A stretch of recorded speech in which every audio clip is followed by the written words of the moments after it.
1988 and an anti-racism march through Southampton. A protest in support of two men who were refused a drink in their local because of the colour of their skin. One of the barred men pictured here was Don John.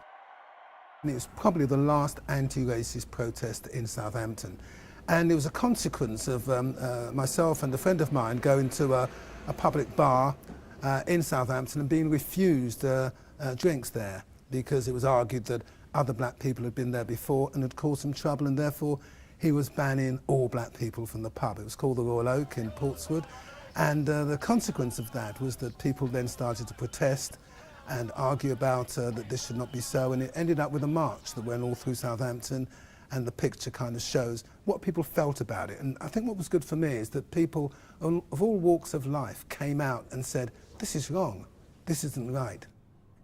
The picture features in a collection put together by Don.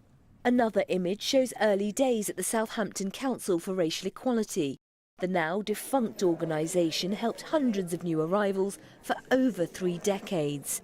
And its work has just been celebrated with a plaque for Black History Month. People forget very easily, and sometimes having a plaque helps them to remember that this was something that was very important at one time. And one could argue it's even as important today with the way things are at the moment. Plaques and older photos are a chance to look back at Southampton's evolution. The newer ones, taken by Don himself though, have a different aim.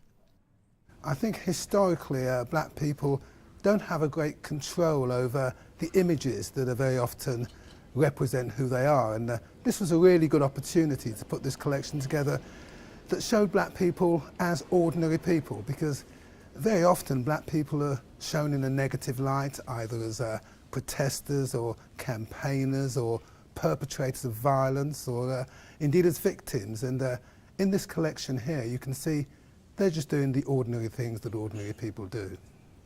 The collection is called Humans of Southampton, and as Black History Month ends, Don hopes his pictures will play a small part reminding people, whoever we are, there's a lot more that unites us.